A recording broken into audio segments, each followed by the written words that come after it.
If we could have your attention, please. It is 12 o'clock, and we would like to welcome you all to the Macc Policy Board meeting today on January 27th in Zeeland Charter Township. Before we do roll call, we're going to do something a little different. In the executive committee, and Jason will talk about that during the agenda, we've talked about the desire to pledge allegiance to the flag at our meetings, and we will do that if you would all rise before roll call. I pledge allegiance to the flag of the United States of America and to the republic for which it stands, one nation, under God, indivisible, with liberty and justice for all. Thank you. We will start the roll call today. We have new members with us on both ends of the dais here. So first let me welcome the newer people who are here today. Jacob Bonema is returning as our county commissioner from Ottawa. Frank Garcia is here from the Ottawa County Road Commission. Steve Spoolhoff is representing Park Township as the supervisor. Beth Higgs from the Macc is with us today. Craig Verbeek is here representing Allegan County Commission. And Zoe is here representing Laketown Township. So welcome all. And Zoe, why don't you start from behind the post there and introduce yourself to us, please. Yes, I'm Zoe Hallam. I'm from Laketown Township. I'm the deputy clerk there, and just interested in seeing what Macc is and how it presents itself with the community. Thank you so much. Welcome. John Younker, Fillmore Township Supervisor. I'm Beth Higgs, Mass Transit. I'm the interim director, and my typical job is deputy director. So I'll be in this position until we're able to fill that. Mike Sabatino, Port Sheldon Township Supervisor. I'm Tyler Kent, Transportation Planner of the MDOT Grant Writing Office, which oversees 13 counties on the west side of the state. And Craig Verbeek, new Allegan County Commissioner. Russ Teslau, Highland Charter Township Supervisor. Nandy Cooper, I am with Lakeshore Advantage. We're the economic development organization that serves Ottawa and Allegan counties, and I serve as an at-large member. Frank Garcia with the Ottawa County Road Commission. I did do a couple of years with the GVMC group, so I know a little bit, just about that much, what goes on. Welcome. Yeah. Jacob Bonema, Ottawa County Board Commissioner, and represent Zeeland, Zeeland Charter Township and Holland Charter Township. About 28,000 residents. Perfect. Jason Latham, the Executive Director here at the Macc. Tom Bird at large. Kevin Kleinstra, City of Zeeland. Keith Van Beek, City of Holland, City Manager, and I'm the alternate in this role filling in today for Mayor Box. Larry Brown, Allegan County Road Commission. Tom Hunt, Zeeland Township Supervisor. Welcome. Yeah, thanks for being our host. Yeah. Al Nienhuis, Supervisor, Olive Township. Luke Walters, MDOT Statewide Planning, filling in for Heather Bowden. Steve Spoolhoff, Park Township Supervisor. Now on to the Macc people. Eric Dexter, Macc. Alec Miller, Transportation Planner for the Macc. Judy Vischer, the Macc, and someone just arrived at the other end. Stephen Ringelberg, Laketown Township. And public. Good afternoon, Joe Story, interim airport manager for West Michigan Regional Airport and alumnus of the Welcome. You've received a copy of the agenda and the minutes of the last meeting, and we would welcome a motion to approve them. So moved. Support. Any comment? All those in favor of the motion respond by saying aye. Aye. Opposed, same sign. Motion passes. Okay, any members of the public wish to make comments? Great. Jason? All right, then I'll jump right in. Let's see, we were going to do a quick presentation but from MDOT, but we already got that presentation back in October. Yeah, I forgot that it wasn't Tyler that gave it. It was Dennis that gave it. So we figured we wouldn't give you two exhilarating presentations. We'll leave you with just one. So then you can jump right in. All right, August. So since we do have some new faces here, I'd like to give a brief introduction. My name is Alec Miller. I'm a transportation planner at the Macc. Last week was 3 years for me at the Macc. Been loving it. Thank you. See, always working applause for myself somehow. My joke is also to give life updates to the board, even though they've never asked them one time. So I'll catch you up real quick. This past summer, 3 major things happened to me. I bought a house in Holland, I got married, and most importantly, my bike got stolen.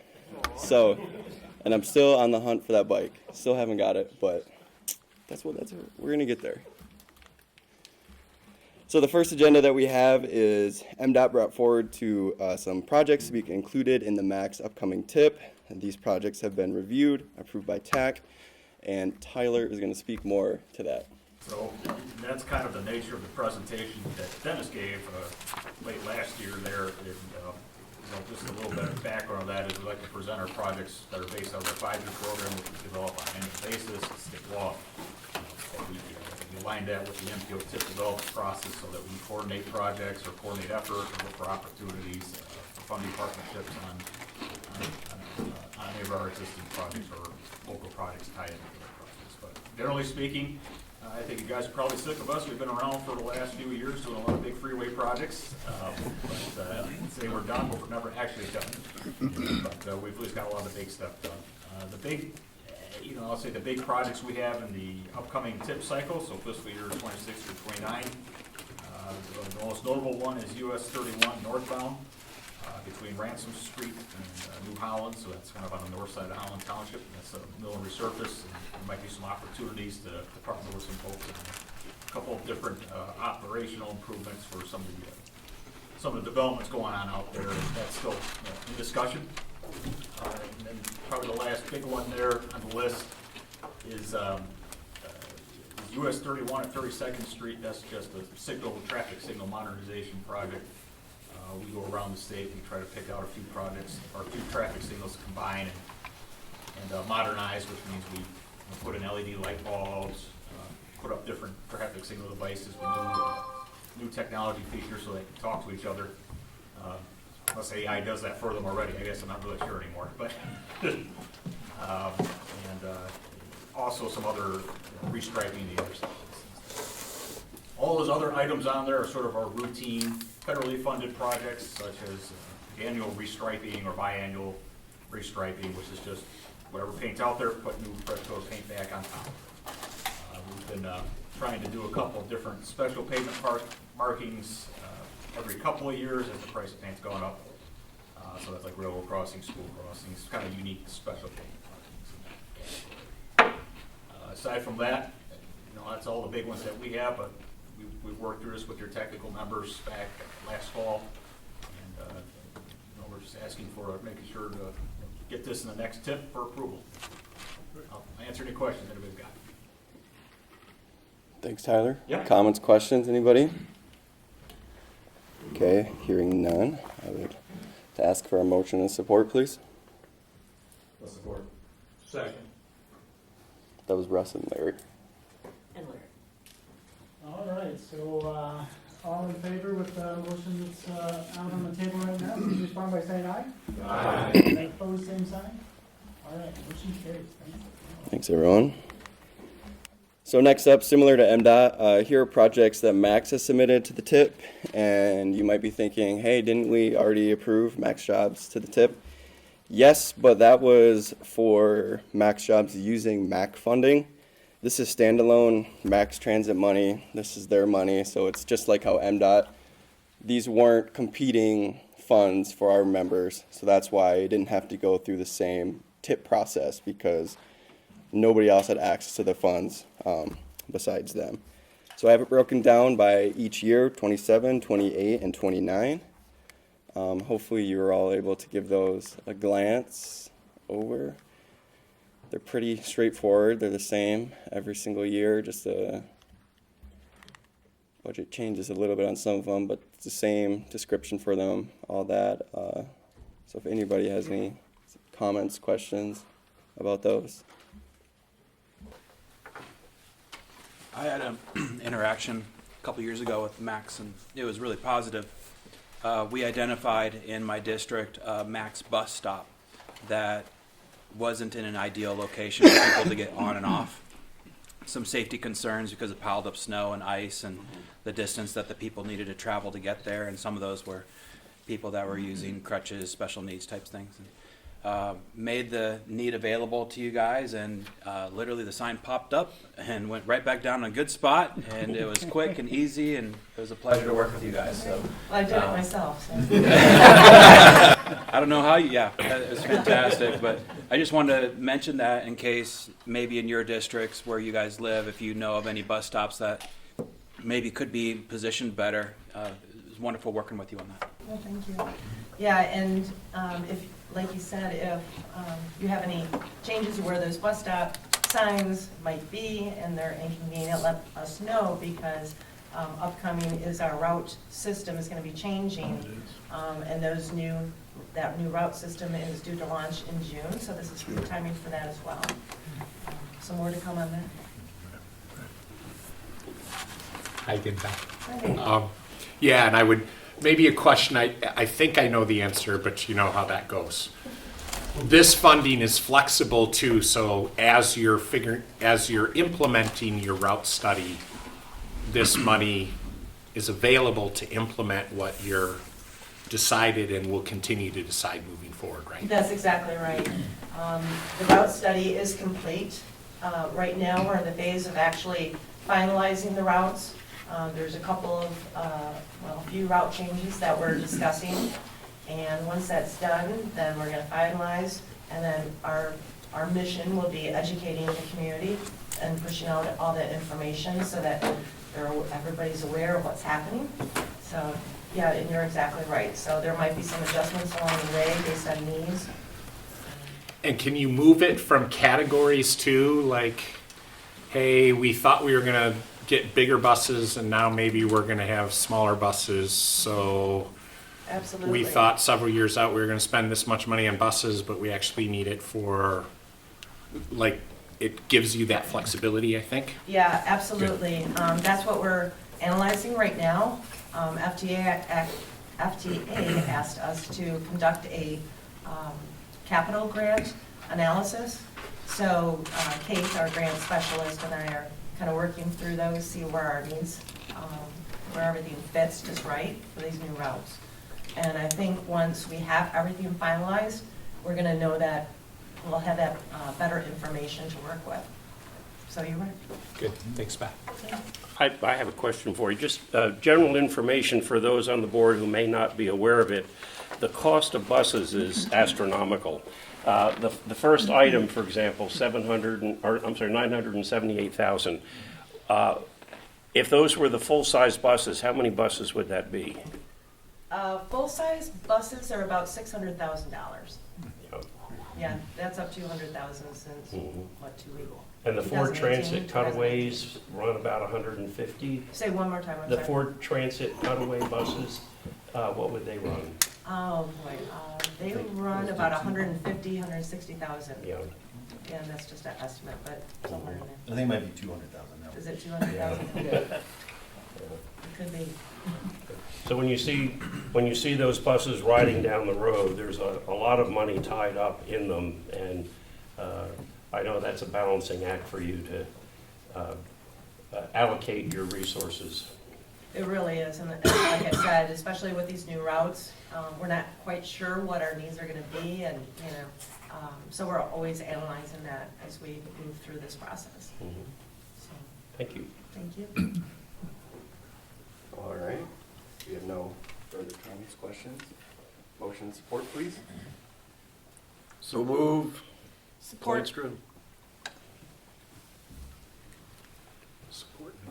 All right, so all in favor, please respond by saying aye. Aye. All right, opposed, same sign. All right, motion carries. Thank you. All right, so up next is one simple tip amendment. This is from the December TAC meeting. It's just simply a budget decrease. There was 2024 FTA grant was overestimated, so it's just coming back down. Comments, questions, anybody? It's a pretty straightforward one, so if there's none, I'll ask for a motion support on that one as well. So moved. Support. Mike, all right, we have a motion and support. All in favor, respond by saying aye. Aye. And then opposed, same sign. Thank you, motion carries. Yeah, you know I must take credit for that. I don't know about that.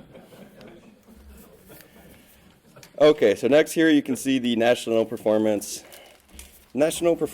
Program performance measures, something along those lines. Luke, you can correct me later on that. So just like we have safety targets, we also have performance measure targets. This document has previously been approved by policy. I can't remember when that was. I tried looking through the minutes, but it has been approved, the overall document. This is just a small update that they made to the document, which I have circled in red.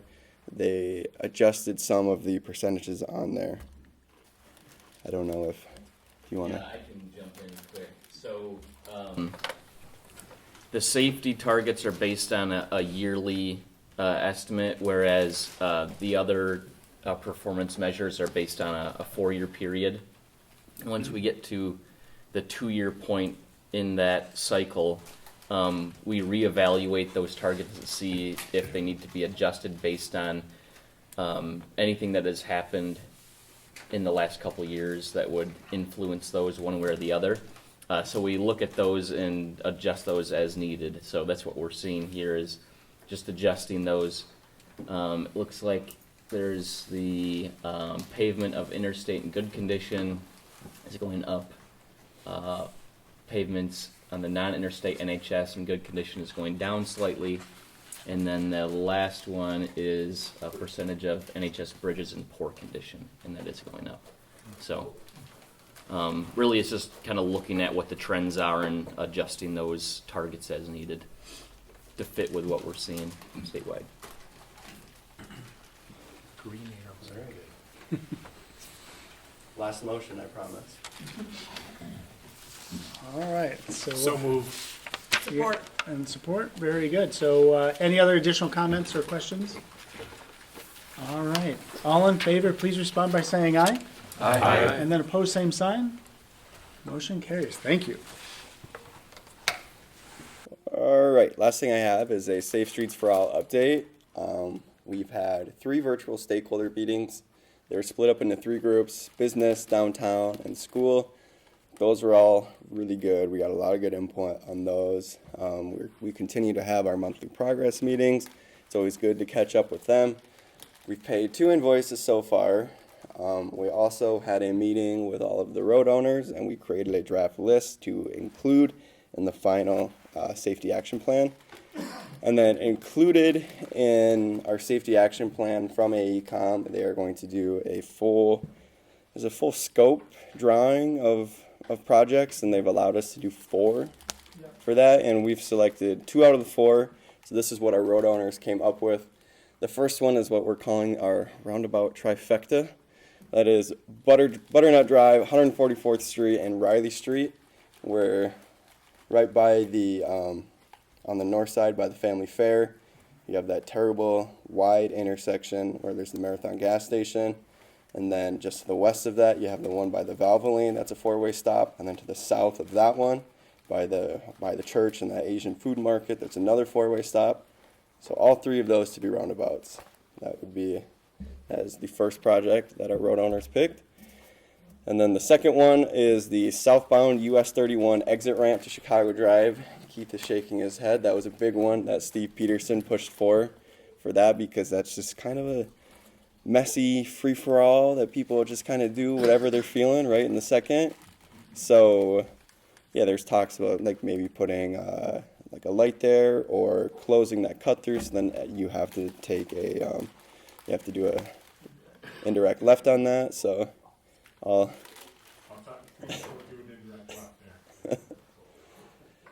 So yeah, those are what our road owners have discussed, and we have 2 available still. We've been talking with Allegan County and with Craig Atwood for our TAC, and he's going to submit one for that.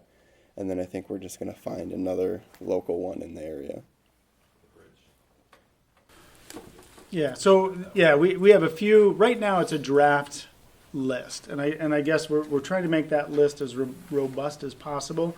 So the safety committee, with all of the input that Alec is talking about that we received, is really trying to figure out how best can we develop projects that will improve the safety of the area. So we have a high injury network that's been developed. So that high injury network is 20% of our road network, but has 75% of the injuries on it.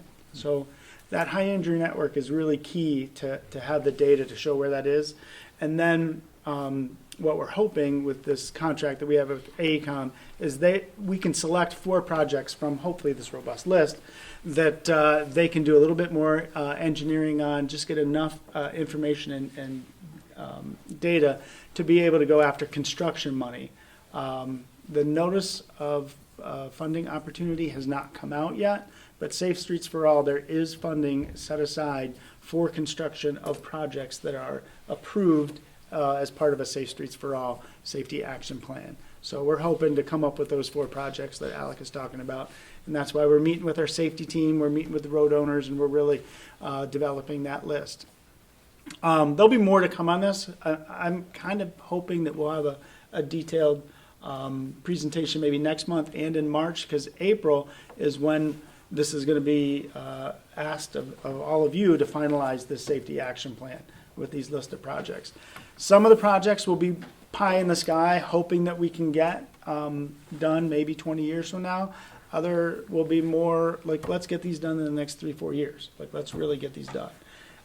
You might even see roads that have kind of iterations of, year 1 is let's get a signal, year 10 might be add to other lanes, and then year 20 would be let's build a bridge.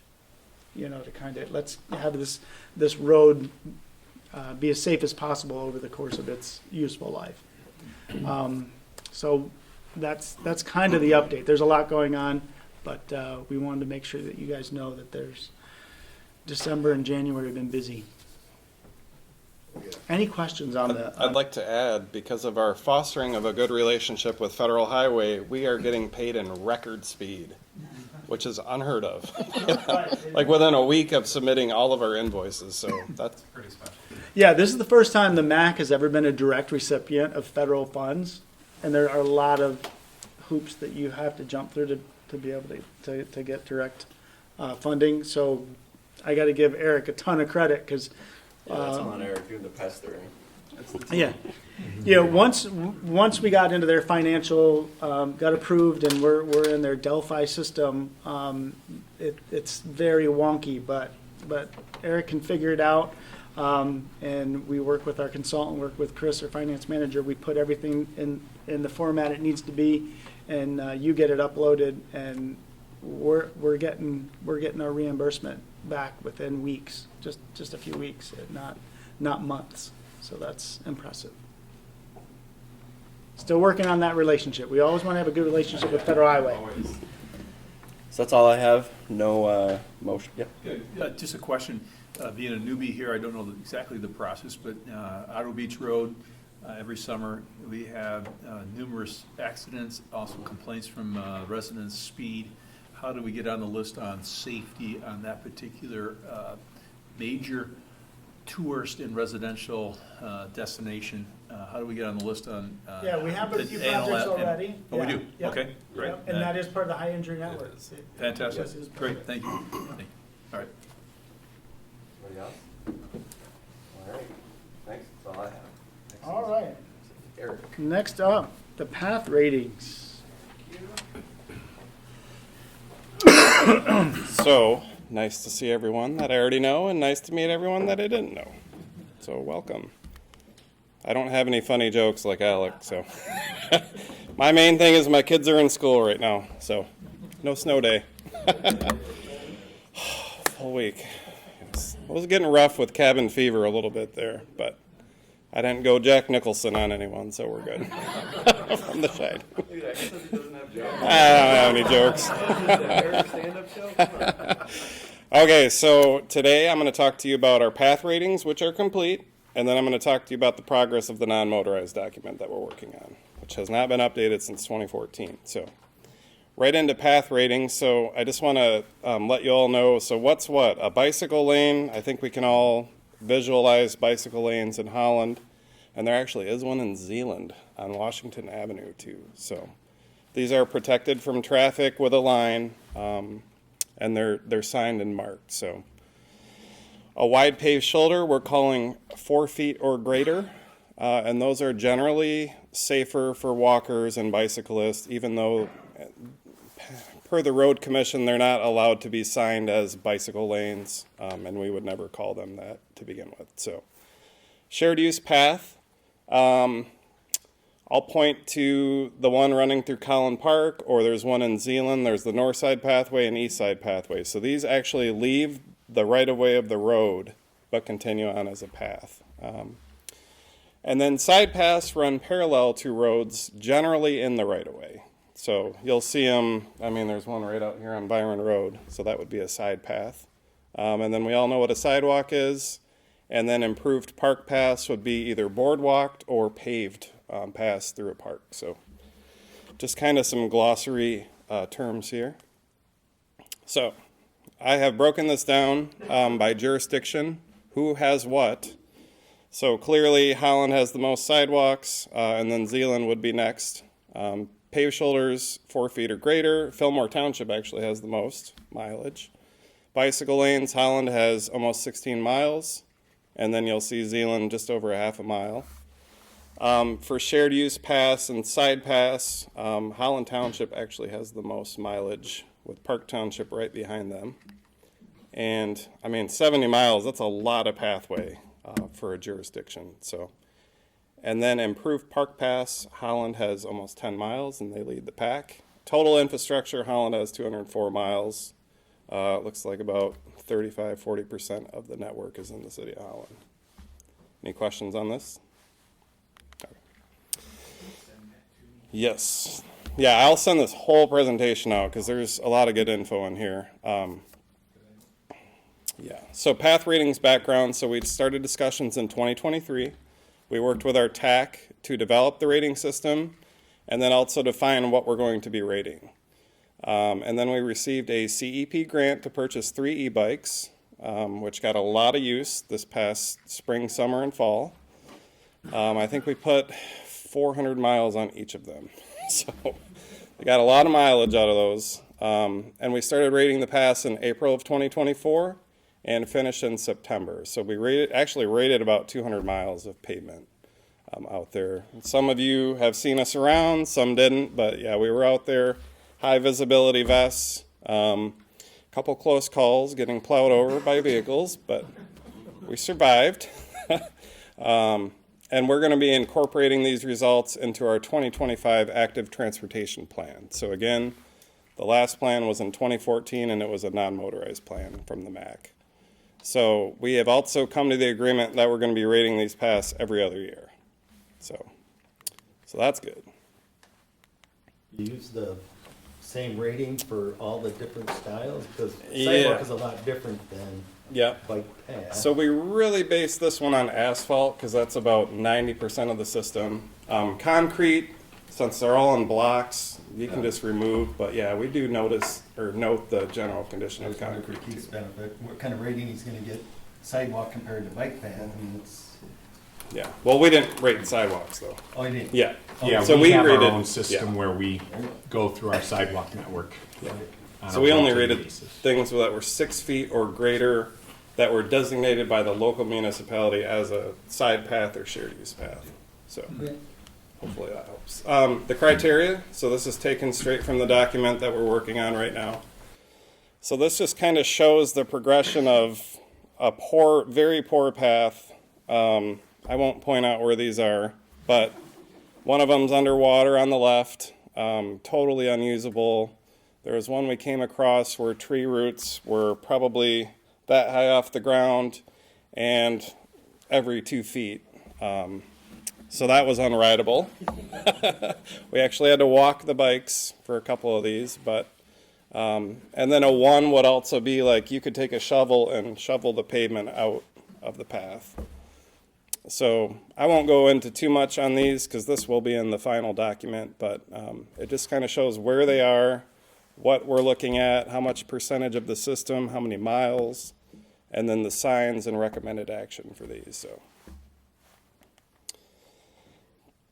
notice they get nicer now. So 4 is very rideable. There's just a few cracks, but they're all sealed pretty tight. 5 is almost brand new. And then 6 would be brand new pavement, less than a year old. So, any questions on the rating system? Larry?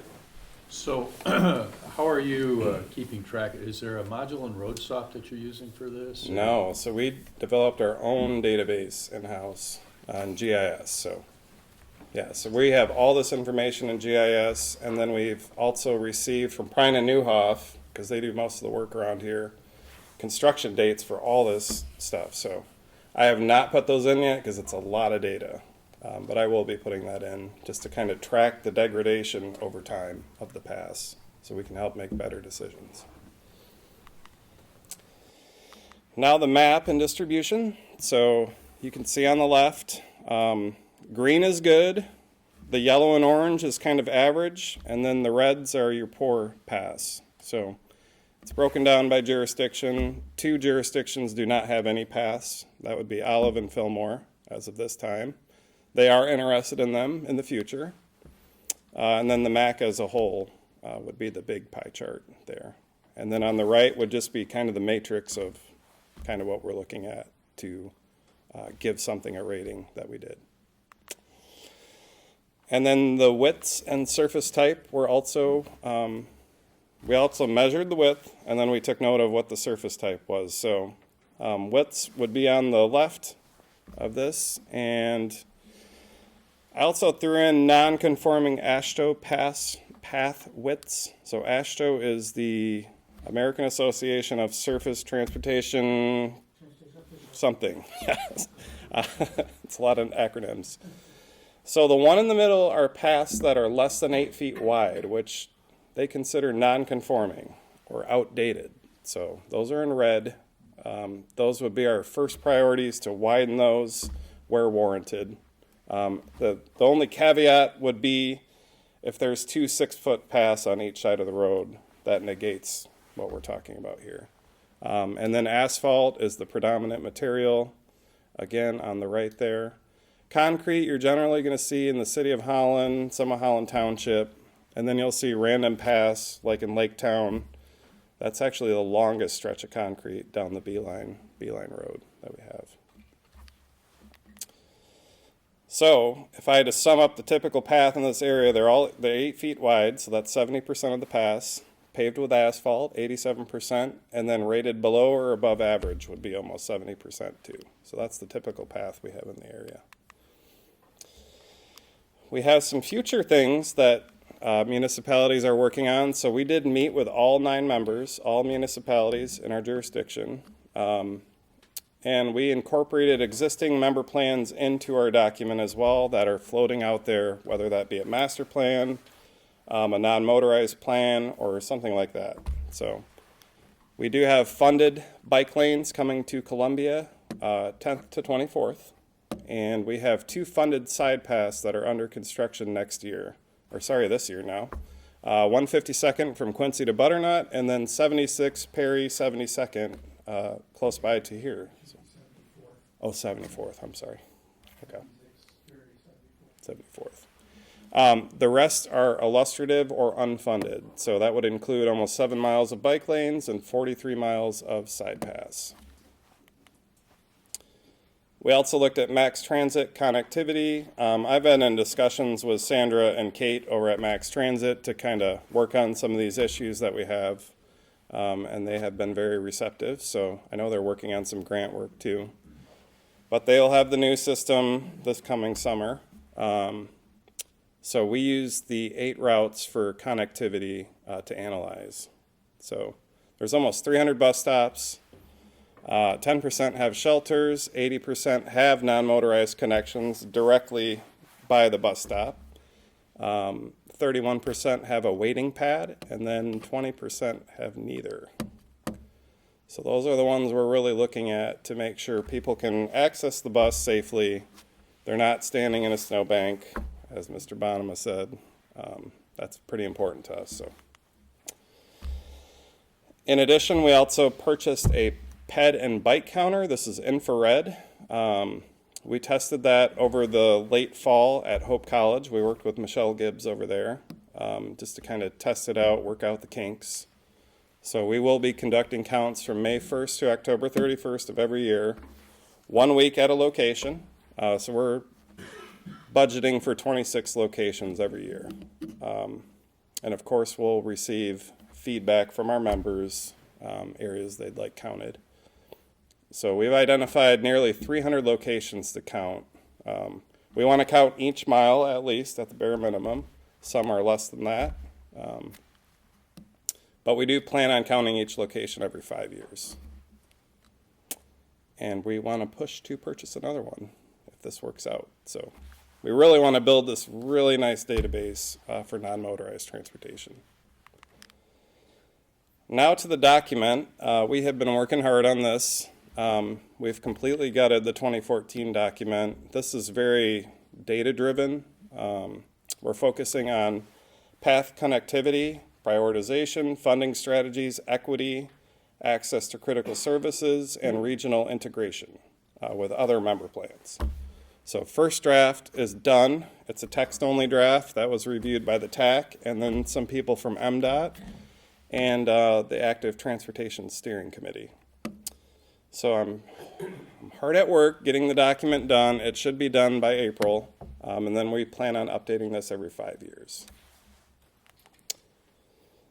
So things we did, we inventoried and mapped all the bike lanes, paved shoulders over 4 feet or greater, sidewalks, improved trails, and then also side or shared use paths too. So we did meet with all the municipalities. We also met with MDOT, Max Transit, Tulip Time, Holland CVB, and Ottawa County Parks. We extended invites to others and they didn't accept them.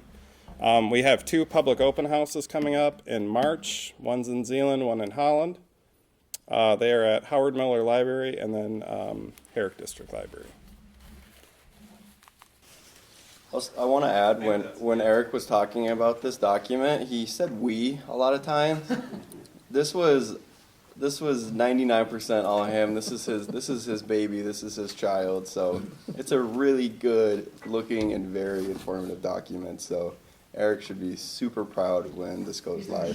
So we're lucky to have him, and I can tell you our $300,000 contract we have with AECOM to create high injury networks and to go through the data and do all the GIS. I guarantee you, Eric has done more with this plan that we have right here, and this is all in-house. So we're lucky to have you. Thanks for the hard work, but very impressed. And we're hoping, if we can squeeze it in, there's a asset management conference in Chicago and nationwide, and they have a call for presentations. Really want to get the team put something together and get there to present all this information, because there's so much to it. And I think this will be a model that other states, other MPOs use to get a handle on their non-motorized network. I just got to get the wife to say yes. If she says yes, there's always a caveat. What do I get in return, right? I will echo that. I know our team is very thankful for the work that you've done and working with them. Yeah. And also, illustrative but not funded, the excitement about going after grant dollars and other opportunities to fund, and just having this in a larger plan document with good data always gives us a greater chance to get grant money. So thank you, Keith. Yeah, thank you. Well said. Yeah. Being a fairly active biker, had done a couple significant biking trips. This is a huge asset to our community, to the tourists Yes. and the biker that goes through. I don't think we sell this well, and so I think we need to have a strategy with this data to be able to communicate to the biking community what advantages we have as a community. You only have to go to Bentonville, Arkansas, and spend 3 or 4 days there to understand that they have exploited their bike network to their advantage in their community. It is absolutely spectacular. And so they look at that biking infrastructure as a significant asset to their whole economy. And I think that's a part that we undersell. And if we do this together as a community, throughout the entire county, we can actually sell. Interesting, I didn't see the term USBR, those signs, the United States bicycle route. If you see those signs on certain roads, I think it's USBR 35 or something like that. That's a national network of roads that have been identified. If you're on a bike tour, and I took a bike tour around the Lake Michigan through upper northern Michigan, you follow those USBR track, you can tell the communities that value their bike paths and the ones that forget about it, because you feel it every mile or every bump. I mean, Eric, you mentioned about the bumps on the paths. I mean, we have to have a plan to keep these in great shape, because every visitor from out of the state or in our community is going to say, okay, these are the paths you take. I have routes I won't take and paths I won't ride on because of the condition of the paths. And this is critical. Thank you for what you're doing. This is exciting stuff, but we need to really exploit it, because people are going to be on bikes. A question I have also has come up in our area. These e-bikes are getting quick, and we've had a number of close calls. It's a matter of time before we have a significant injury crash between an e-bike and a walker, or e-biker and a non-e-biker. Any suggestions as you go through your document how to tap the brakes on some of these fast e-bikers would be appreciated. We don't have a solution for it, but man, oh man, they're going quicker. Yeah, we've talked with Mika Weiss. She's on our steering committee, and she's mentioned that Park Township has an ordinance or is going to draft an ordinance. We have an ordinance, but how do you enforce it? Yeah. The enforcing side of it is, okay, already taxed enforcement crew is not ready to start giving tickets to a e-bike who's going 22 miles an hour. They have other things going on. And I'll say, for US Bike Route 35, so that makes a lot of twists and turns around our office and then down into Holland. And you'll see in our document when it comes out, we're really going to advocate for some hawk signals, which is a hard stop light where that crossing is, right at 3rd and Pine and River. So we'll be advocating and prioritizing some of these crossings to make it safe for everyone. So yeah, those will be high priority, and they're shovel ready pretty much, and we just need to find funding for that kind of stuff. So, and the agreement of the municipality. Of Those course. are speed bumps going up to an intersection on a bike path? Is that what you're describing? No, hawk signal would be. Yeah, and that's really a rapid flashing. Hawk signal is a hard traffic light, like at Padnos on Pine. They have a traffic light there, even though the street doesn't cross. But something like that, or a rapid flashing beacon. But 3 lanes of traffic each way, you're probably going to want a hard stop, and people don't obey the speed limit on either one of those streets. So, yeah. So you'll see a lot of stuff in the document that'll come out. But really, we want to focus on closing the gaps, connecting the regional trails, because we actually have 5 trails in the area that are regional, including the Macatawa River Greenway, which connects everything. So really, we're focused on that and the U.S. bike route first, and then we just go dig a little deeper after that. So yeah, I'm ready for it to be done. It's a lot of data. I'm ready to move to something else, but yeah, it was fun. It's fun to do, and it'll look nice, and there will be a lot of good data in there. So, any other questions? Anyone? All right, thank you, Eric. Appreciate that. All right, we're going to jump to H, which would be MDOT comments. I know you guys said a few things. Anything else? I really don't have much. I know we're going to be working over the next coming months to kind of prepare the work program, the Mac's work program for fiscal year 26. So already looking ahead next year, but that's kind of how things go. So really the only thing on our radar. Yep, our unified work program, you guys will see that in June. first week in June, if I'm not mistaken, for approval. So we got that meeting set up March 1st, I believe. Third. Yeah. Okay. Got it. All right. Federal Highway's not here, so I guess we'll just move on to the administrative update.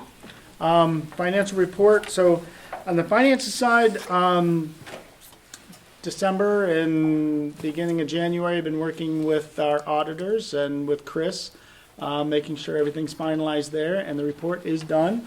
I will get it this week, and then I'll be able to hand that out to exec committee on the 10th to go over that. And then next month, we're inviting the auditors in to do a presentation, so everyone here can see where we are and the findings of the report. Everything's good. I'll give you the spoiler alert. Everything's good. So that's good. Let's see. Next up, I guess I'll just jump to a lot of the things that are in the update are really kind of the meeting minutes that were attached with the agenda that you guys have before you. Board assignments. I believe I have enough responses so far from all of the members here. If you recall, a few months ago we asked that each member go back to their agency and have their agency approve the bylaw change. And the bylaw change is very, very minor. It's basically saying, is it okay if we do our exec committee assignments in February versus what our bylaws require us to do in October? And we did that just because of assignments. Like, you guys wouldn't be here in October, so it's better to do it in February. So we'll be voting on that in February. If your agency hasn't done it yet, that would be great if they could vote on it. But I believe we have enough. 2/3 have already voted, and I have that, so we should be good to go. So look for that next meeting. We'll probably, at our next exec committee, we'll talk about slate of officers. So we'll have a list of officers that I'm going to be calling, and hope they can convince to join the exec committee. But we'll vote on that next meeting as well. So looking forward to that. The other discussion, and this is something that I don't know if it's ever been discussed in the past or not, and that is the airport authority becoming a member of this body. It's something that I started talking to the exec committee, and there was some support there. There's just some discussions. There's going to be another update to the bylaw, so we'd have to go through that process again. But I was hoping that we could have a little discussion here, maybe just a couple minutes. Any pros or cons, or any thoughts that members have about maybe asking me to jump in and do a little digging on what it would take and where we go. So with that said, I see a hand over here. Yeah, I'm a newbie as well, so what is the criteria for membership in general of the municipalities, and how does this fit into those criteria that exist? So the existing current criteria, and I would add, you don't have to do it, but we have an urban boundary, and it was on some of those maps that Eric was just showing. And what the feds require for us to be an MPO is that if you have any part of your jurisdiction within that urban boundary, that you be asked to be part of the Metropolitan Planning Organization, which is the Macc. And it's really that jurisdiction that's within that boundary. And then what we do as an MPO is we share these federal dollars that are basically allocated based on population. That turns into cash, and that cash is what we share to select projects for our TIP. And that's that 3-year TIP cycle, those projects that you vote on every month for the TIP amendments and changes. But pretty much it's based on population, it's based on urban boundary. That's the MPO side of it. But as far as the MAC being a council of governments, I would think as a council of governments, we can allow membership based on, I don't think there's anything in our bylaws that I can think of that says who we allow or do not allow into the MAC. I know the MPO has rules, but Are there any other members that aren't cities, villages, townships? Max Transit, MDOT, Federal Highway. I serve as a member at large, Yep. so Lakeshore Advantage Which is is such not a good, technically a right, member. exactly, but it's a really good good question, perspective yeah. to have, yeah. Is there gonna be money flowing through the MAC for the airport, or what would be the? So advantage they of having- actually have their own process, so just like we have a tip and we have federal dollars and we have to, they have the same thing, but their money does not come through Federal Highway Administration, it's Federal Aviation Administration. So their process is very similar, but they're not required to be on ours and we're not required to be on theirs. So really, it is a silo. They do what they do, we do what we do from a federal be voting. transportation We standpoint. wouldn't be voting on any of their dollars, Correct, right? correct. So would that be a voting member on our stuff? It's like, I'm not sure. Right, I don't so, understand that. so that, yeah, the devil's in the details. So would they be a MAC member, non-voting transportation member? Because we have non-voting members. So to me, that would probably be the category that they would fall in. But I think there's some synergy to be had with them being a member, just because I know there's stuff that the airport wants to do. Certainly, they already have relationships with the cities and a few of the townships. So I always think that there is a value in having stronger partners at the table that are kind of doing I some. just wondered how the bylaws would be written up would be Yep. probably the key on that. Right, exactly. Yeah, and to that end, kind of thinking through, are there any other organizations that now this opens the door for a similar question? Does it set a precedent for anybody else? And I can't think of an example off the top of my head, but Yeah, I don't know if you're talking like trucking associations Right. or something like that, that would be interested, or, but like I said, it kind of opens the question. Probably would be a nonprofit. I mean, you wouldn't be able Yeah. to have a private firm come in and say you want to be on the MAC. Right. I know when I was on the airport board a couple of years ago, I thought it would be a good idea for the airport to be on the MAC and also for the MAC to be on the airport board. Do you see they both dealing with transportation, and thought it would be a good fit. Yeah. And I know when I worked at MDOT, aeronautics is kind of its own thing, so we didn't do much with them at all. We just didn't. And every now and again, we would cross paths, and it would be like, oh, we should probably do something, or we try to get some synergy going. I know I worked on a project as MDOT in Benton Harbor. They were doing airport improvements, but we still couldn't do any we never did road things with them. And it was just because their funding was different. But So, since Mr. Story's here, I mean, is there any interest on the airport board of having a MAC representative? I don't think Steve, I don't think the discussion's gotten that far yet. Okay. this is kind of the first time, right? First time airing it out, just having that open discussion, right? My own sense is, because I hear that airport every day as you fly over my house to land there. I think it would be good to have some cross pollination between the two. The airport has a big impact on Lake Town Township, just in terms of flight paths. But it also, I mean, those roads that go by the airport are pretty main traffic arteries.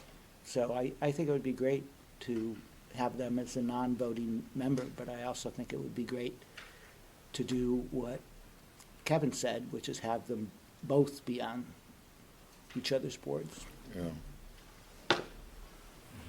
Any other comments? Yeah, I was gonna say something very similar. I Okay. think I think it'd be hard to argue against having representation to understand what the two entities are doing. Right. Kind of know, I mean, there'd be no harm and potentially a lot of benefit. I think the question would be voting or non-voting member.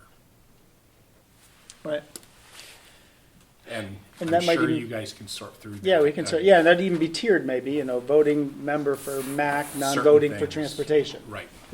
So it could be, Because that is already separated in our bylaws, where a quorum we need for transportation issues, I think, is 11, and then we only need 9 for non-transportation issues. So there kind of already is a little bit of separation between the two. Which it wouldn't be, my guess is everyone could benefit from a re-education on what all that works. yeah, right. All right, so maybe, I that, do have one other, Yep. one other factor to consider. Max Transit does pay dues, and I would think it would be appropriate to not charge dues to an airport authority, since you wouldn't be the recipient of any of our funds. So something to consider. right. Just a comment, I think, as we had a presentation about of non-motorized paths, and so we go from the aspect of walking all the way to flying. I think there's a neat synergy amongst all that. So movement is what this board seems to have a lot of interest in. So I would say I would agree to have the airport part of that. Having been a user of that facility for many years, I would certainly advocate having them have a voice at the table and understand how it fits into the larger transportation issue of our community, not just the airport. Well, maybe I can drill down a little bit more, maybe put some of these comments you have, put them on paper, and just keep that conversation going. Maybe set up a meeting with the airport and kind of get their feedback as well. So it's nice, we don't have a timeline, but it's nice to kind of, let's have that discussion. I think it seems like it's time. My board hasn't taken any official action on this, or even really discussed in a meeting like this, but our executive committee does show deep interest in exploring the relationship between the airport authority. 3 members here are members of the airport authority, as former chair Kleinster has identified. And so I think they're very open to that kind of a discussion going forward. We welcome members to the authority itself too. Very good, very, very good. All right, well, with that said, I can close that portion of the discussion. The other thing, as you probably already read in the exec committee meeting minutes, we did not get the Reconnecting Communities, the RCP grant for our pedestrian crossing in Zeeland over the business loop. But we still have a grant, and we have not heard for the ATIP. So cross your fingers that we get the grant for that. That's really to do all the design work. It's actually not construction. It's for design work. The one thing I will add is the business loop is on the high injury network, and since we have all the data and all the information, we'd like to go for construction money in the Safe Streets for All in May.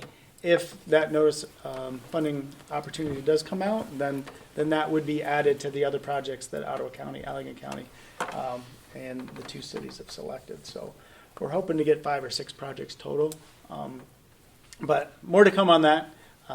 We'll see. In the meantime, we're still waiting to hear on the ATIP whether or not we got that. What's the total expected cost of that crossing at this point? So our cost estimate, if I'm not mistaken, was $12 million. Does that seem right, guys?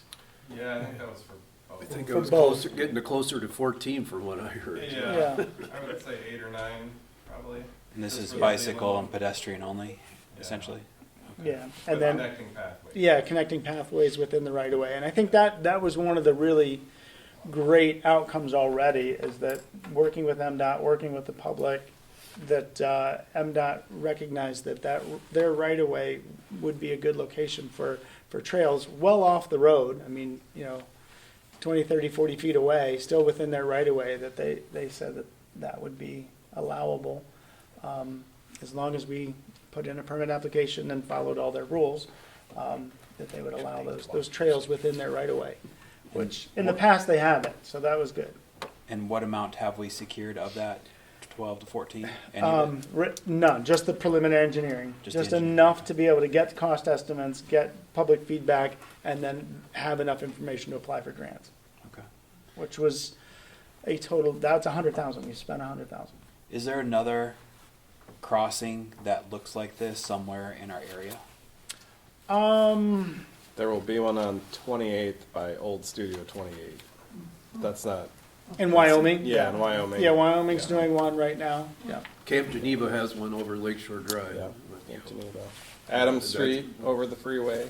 Yeah. Adams It'll Street. look a lot like that one? Yeah. Okay. So. So, yeah, it hasn't been designed yet, so there's a lot more to come, but the preliminary kind of a bridge would fit in this location, it would work, so just that general early preliminary. Is there any idea what the Adams Street one cost when they put that one in, back in the day? It's I don't probably know. really cheap compared to Yeah, today. I want to say it was a couple million or, yeah. They're prefabricated bridges, so. Yeah, so now it's 6 times the cost. So if the county could throw in us $6 million, that'd be great. I mean, that's a really good point, because when you look at infrastructure. Trying to get away from crazy activity, right? Right. When you look at infrastructure investments that are gonna last between 40 and 100 years, I mean, it's one of those things that if prices go down, I'm not one that would generally say bonding is a good option, but if you could find, if prices are low and you can build a bridge, so if 10 years ago, they would have built the same bridge here, you could have got 2 bridges for $4 million. Now, we got one for 2, and here we're gonna get another one for 12.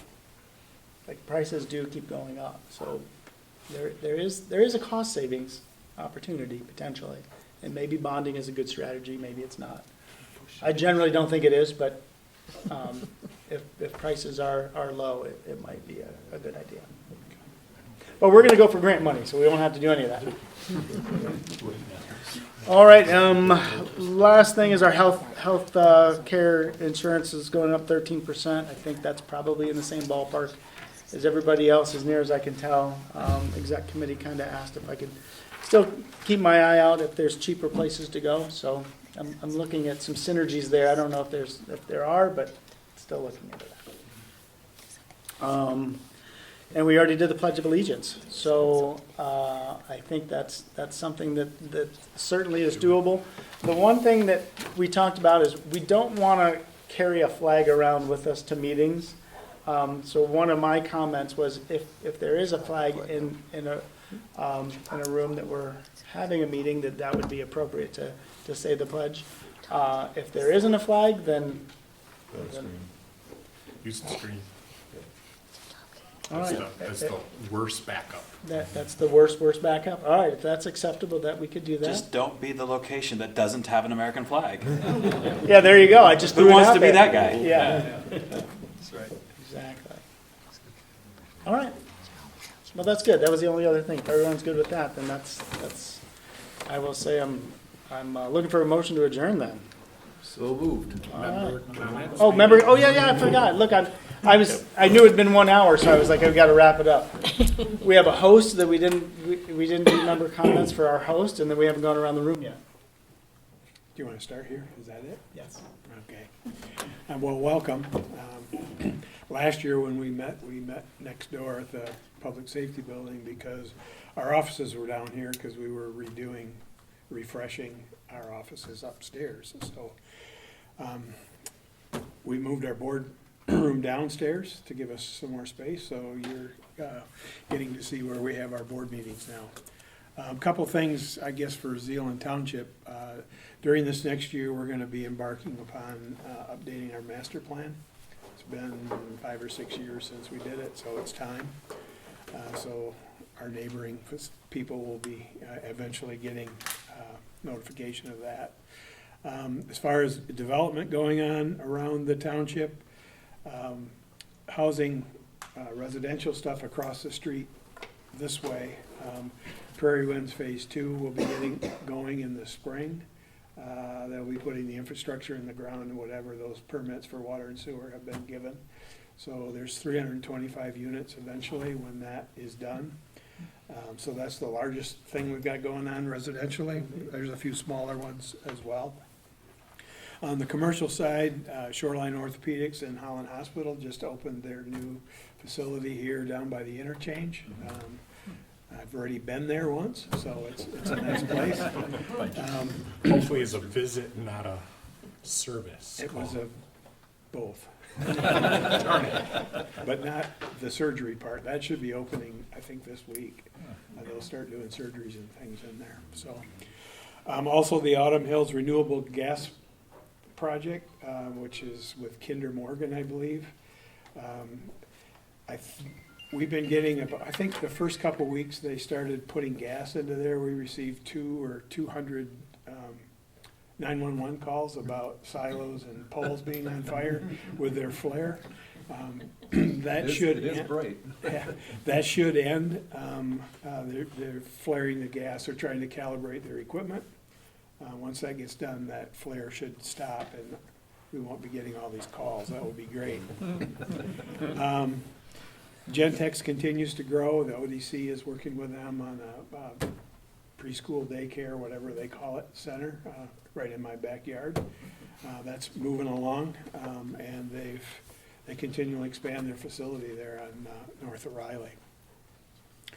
On the recreation side, we talked about it. We've got a new bike path that's currently under construction, which will connect Byron Road to Adams Street, down 76th, cut over on Perry, and then 74th where Adams Elementary is. So we've done some boardwalk work in the Ottawa County Parks area in the Greenway. It cuts through there a ways, so the boardwalk stuff's being done over the winter, and the actual path construction will start in the spring. Should be done by midsummer, so we're looking forward to that. And that's about it. A lot going on. Yeah. Want to work this way, Larry? Sure. At the Road Commission in Allegan, we'll be opening our, almost our entire primary road paving bids this Wednesday. I think we got one project that we're holding off to go with the local roads. So if you're interested, after we get these all checked out, there'll be, the itemized bids will show up on our website, AlleganCountyRoads.org, if you're interested in looking at those. And I think our local roads are going to be bid out about 3 weeks after that. So we'll get an idea where we're at on HMA prices. What's your gut? I don't think we're that far off from where we were last year. We're a little earlier with our bids, hopefully trying to get out ahead of everybody. Good. All right, well, I'll take a look at that website. All right. That's always good. Good information. Lots of capital projects going on, some that I think people are interested in, so I won't hit all of them, but Waverly Fire Station done, Collin Park Fire Station will be done in a handful of months. Ice Park is making fantastic progress. So certainly this time next year, after this meeting, you can come and skate out there if you want. Nice. So we expect that to be a major draw for the entire region. We also have, speaking of bike parks, the city is proceeding with having a bike park that we're building. Holland Township will probably get a lot of credit for it because it's actually the only parcel. Yeah, it's fine. It's a very small parcel. You know, we always tell people the city ends at the bridge. And we actually have a small parcel on the other side of the bridge, which is where we'll be building that bike park. So, we can, right by D&W. So, yeah, yep. I will, taking off my City of Holland hat, just an encouragement, and especially with a lot of new members here, Just a reminder, Jason and I talk about this periodically too, great examples in the past, that MAC isn't just the transportation side of things, it's also the council of government things, side of things, where periodically there are regional, and this is the primary place for local governments to get together and say, hey, we've got a regional topic that we should talk about or discuss, or let's, push a strategy on things. And just a reminder that we can exercise that muscle also, and that this would be a great place, and we have some great people that serve in that role. So won't make any suggestions of what that should be, but because I think, this is a place that can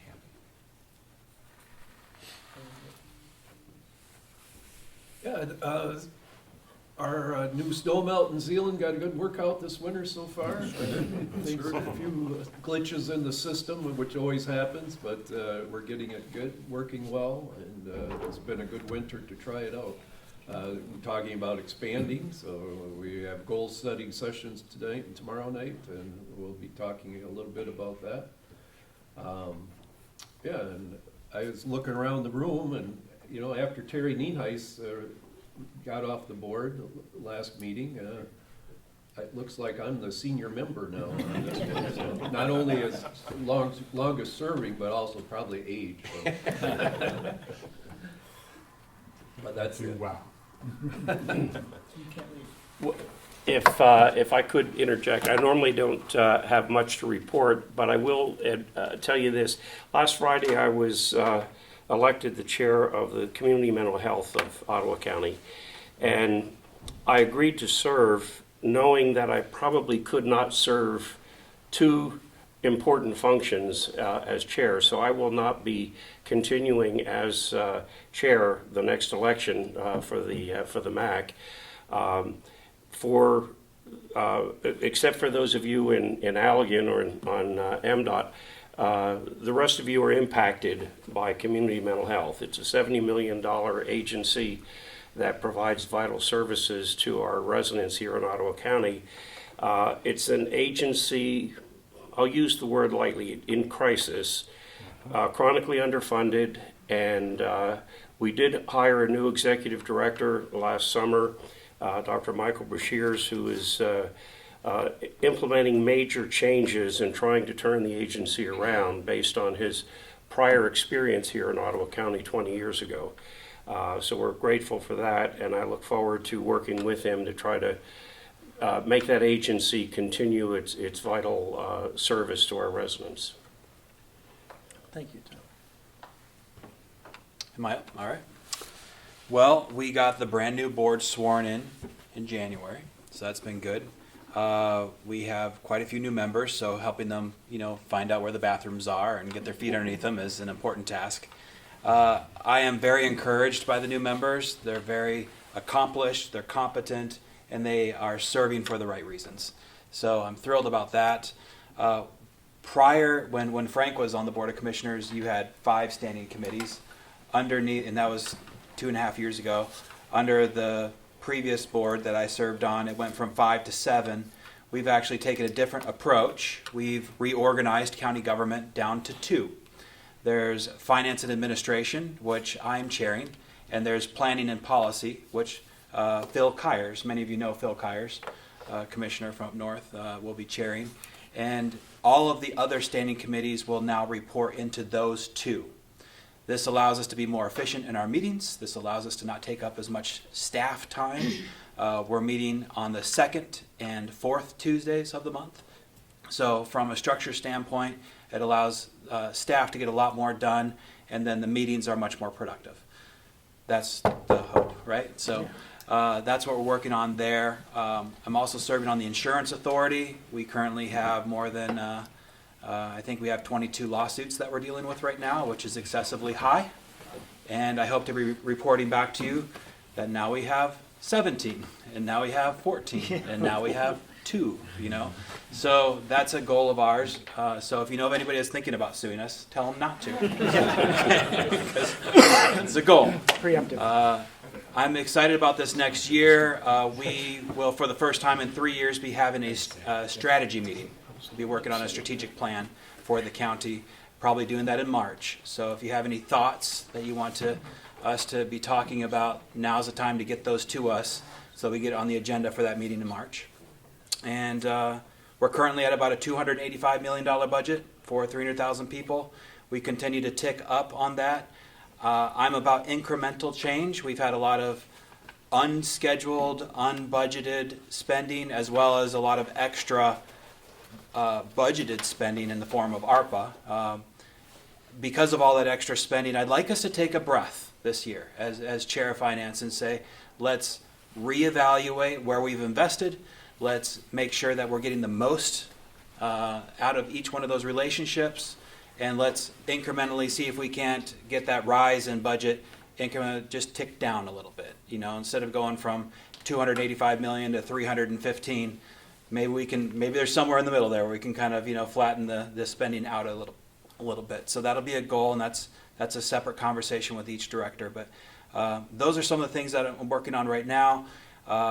And thrilled to be back with you guys on the Macc. It was a breath of fresh air to serve with you last time, and it's good to be back. So thank you. Good. Glad to have you. I was not told I needed to report out, so first I want to applaud Tom for being the chairperson of the Committee of Mental Health. I know that's Thank you. Very important. That's been a worry of mine for the past 2 years. Prior to that, I was on the Board of County Commissioners, and I've been so happy to be on the road commission over the past 2 years.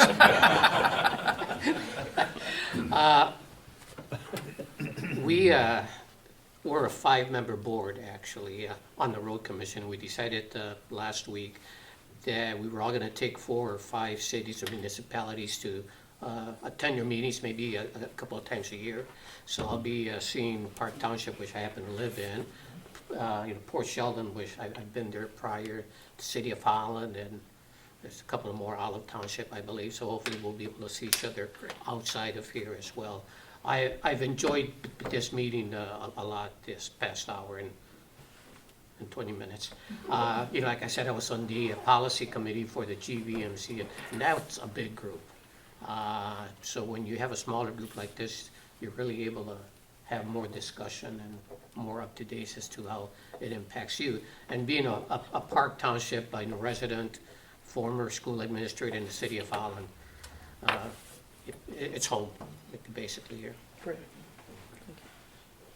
I do have a couple of regional initiative updates, so appreciate Keith's reminder that this is probably the best place to talk about regional initiatives.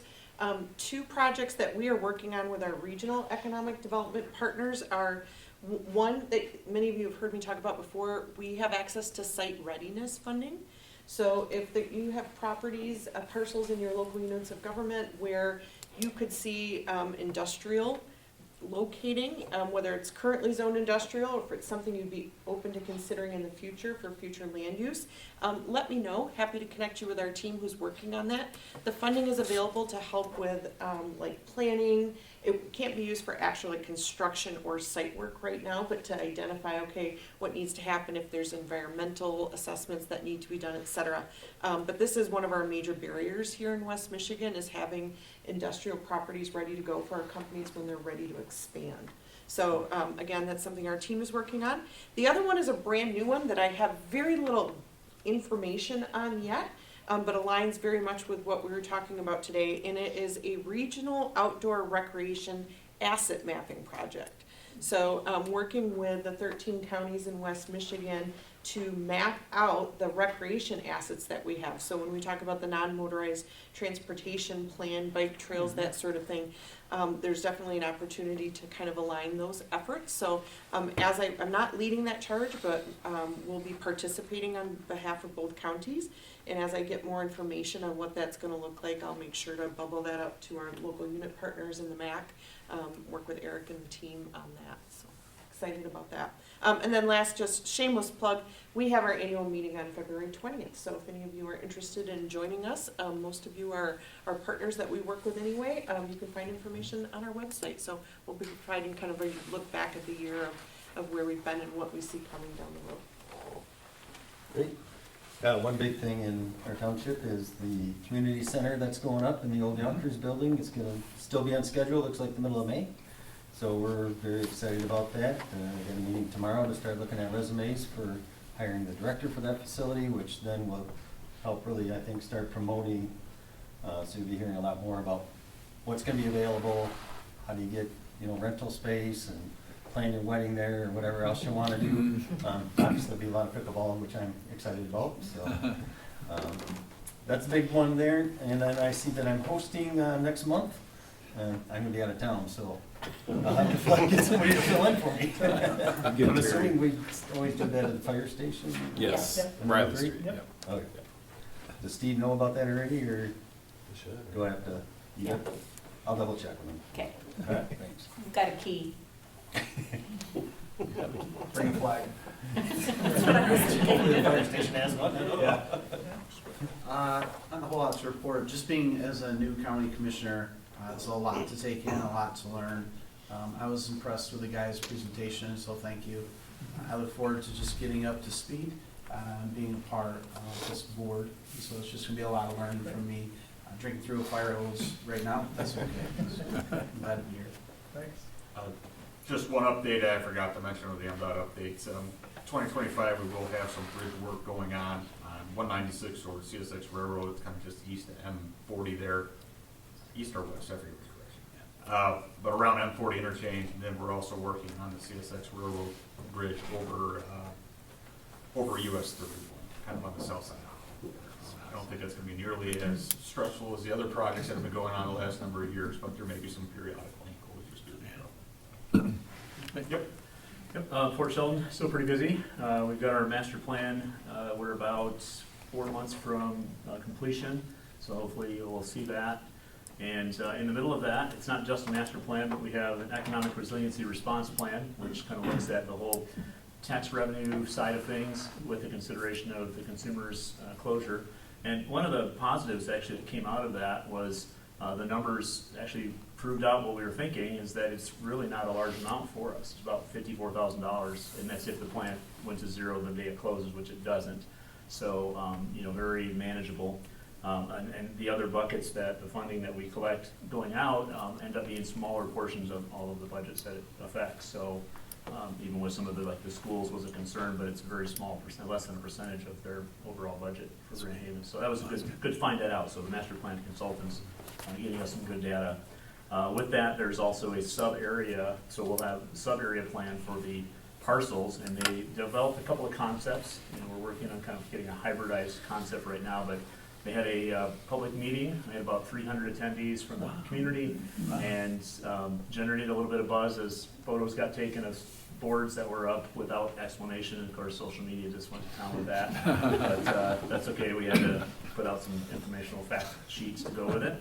And we're getting there. So those concepts are helping to inform the master plan moving forward, and it'll be good stuff. I think we'll be in a good place. Transportation related, we have, I talked about there's kind of a gap between the Macc transit service and Harbor Transit at the top of the township and the bottom of the township. So I've got meetings set with Grand Haven. I've made a request for one for the Maccs. So we'll hopefully get an on-demand service agreement of something, at least talk about that to kind of connect the two in between. So lots more stuff, but that's kind of the highlights at the moment. Thanks. We definitely like to talk to you about that. Scott and I at Harbor Transit have been really, trying to get together for that. Just really exciting news about the new routes, and our whole team is focusing a lot on that, as well as recruiting an executive director. So hopefully in the next month or so, we'll have somebody in place. I'm really excited. And that's about it for now. Main thing we got going now, we're attempting to set up a tax assessment district in the Blue Star Highway Business District. This was attempted about 10 years ago, but it kind of lost interest. But now the pressure's on. There was a well that's been servicing about 7 businesses there. Now the health department wants to shut down, so we got to move on it one way or another. So that's what process just started. So Keith, you might be hearing more of this later. So. So our most economical option is BPW water. Our water source is too far away. At the price of piping right now, at like 300 and some a foot, it gets very expensive, so that's what we're working on now, so, but. There's absolutely no news coming out of Lake Town Township. So, I think what's happened, we're 3 new members of the board. We're trying to develop relationships among each other. It is tough to trust somebody you don't know. I think there's been some lack of trust just because we've never worked together before. But we do have 5 people on the Lake Town Township Board who love Lake Town Township. They may all think and approach problems, they may think about them, they may approach the problems differently, but we just have to work through that. Right now, I ran for a part-time job being supervisor. I spend basically 40 to 50 hours a week in the office because we don't have a manager. So I anticipate filling that role until well into the summer, if not the fall. We have, at this point in time, no active candidates to become manager. So this is not my dream job, but I have help from John. I have help from Steve Spoolhoff and Howard Fink over at Park Township, Daniel DeFranco down Saugatuck Township. Everybody seems to say, you need something, Steve, just let us know. So, and I've had that offer from the Macc as well. So I am going to try to use you all and take advantage of you all because this is, on a local government basis, this is the first time I've really spent much time in local government. I've played a lot with the feds in DC, but that's a whole different ballgame. So I'm a rookie. And hopefully I will emerge from this just more knowledgeable. One thing that I'm finding extremely fun, I like to learn new things. When 99% of the stuff you're doing every day is brand new, that's a cool job. So I think I have a really cool job, and we're open for business every day. Staff seems happy. I don't know. Are you happy, Zoe? Miserable. So, anyway, we're processing everything. Nothing's stopping. We're running normally, if not better than usual. So, anyway, that's what's not happening in Lake Town Township. So, we did finish a bike path last year in the fall, which is a little over a mile along Blue Star Highway to the east of 196. And some of the people in the township call that the bike path to nowhere because it doesn't connect to anything. So one of the things I'm working with Saugatuck Township on is they need to bring their bike path, multi-use path, to exactly on the other side of 196, and then we have to convince the state of Michigan to help us find a way across 196. So, Bridge. Well, those nice bridges again. another Nice bridge. bridges. So, And a 2 for 1. anyway, the bike path to nowhere is in fact one of the most popular bike paths or multi-use paths in Lake Town because we have a very high density mobile home park right there, and if you go out on a summer day, summer evening, that path is in use. Baby carriages, people walking their dogs. It has just been a really good addition for the township. That's it. If anybody ever has any questions like what the hell is going on in Lake Town, feel free to email me. Just ask. Jason, I did want to say, Jason, that, you know, I'm retired, and I've been retired a few years now, and I was hoping maybe that you would have like maybe a small orientation Yep. for us new members. Yep, absolutely. You know, just so that we can get caught up as to projects and so That would be very forth. good. Yep. Yeah. I'm down the road from your office apparently, and I didn't realize that. so. All right, all right, yeah, I will, You know, I'll I'm send open that, to that. I'll I send don't that know out, we'll see if we any of can't the get a new date members. where we're all welcome, but we'll do just that. As a new supervisor, every day I go in, I'm learning something new. One is the speed of government is a little slower than what I'm used to in business. Funding comes a little later and a little slower. But I'm encouraged by Eric's persistence to get grants. You know, keep swinging on the grants. I mean, you get in the Hall of Fame if you're only hitting 300. So, even 200 probably is probably good for our, for that grant success. A couple fun things that are happening in Park Township. As some of us have experienced, Ottawa County has eliminated the EMT service, and we took that opportunity. We hired 3.5 full-time firefighters to respond on the 911 calls. And so we're pretty excited about how that's rolling out. We've had good success thus far. And so that's really important for us as a municipality to provide safety to our community, which we haven't done in the past. Ottawa County, you call 911, the sheriff shows up, and with the EMT capability, well, now we have to do that. And so the other aspect is water safety. We're the largest shoreline in the Holland area, and so we are continue to expand and develop our water safety program, and we are going after procuring the Coast Guard station to have that as our base of safety expertise and education to our community, and so we're pretty excited about that opportunity that we hope will play out here in the next few months. Other aspect, I quietly call it the Joe Courts. We all have our ARPA money, and we used part of our ARPA money in to put 10 pickleball courts on the airport property, and it has been a fantastic success, and we look forward to our first full season of pickleball over at the airport. But we continue to expand that particular site, and so we have it's going to be about the 3 to 5 year plan developing that site out, so we're pretty excited about that. One thing that I hope happens is that we have, you talk about cooperation among the MAC and this community here. We're trying to develop cooperation amongst DNR, state, different folks to bring back lifeguards to the state park. That has already been a couple years in making. Might be a couple years before it actually happens, but we're trying to find a stepping stone to get lifeguards back. Unbeknownst to me, this is all new. At the Great Lakes, there's 80 to 100 folks who die of drowning at our state parks every year. Every year. And that's unacceptable.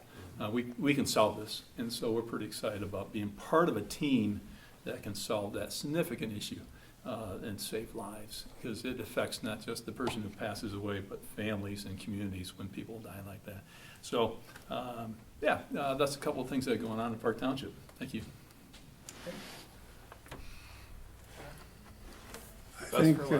I think I don't have a lot to say, so I'll entertain, make a motion to adjourn. All right, I love it. Thank you. Thanks, everybody. Appreciate it. I'll support that. Yeah. All right, all in favor? Aye. All right, there we go. Thank you. It doesn't even happen. Listen to all these flashing stories.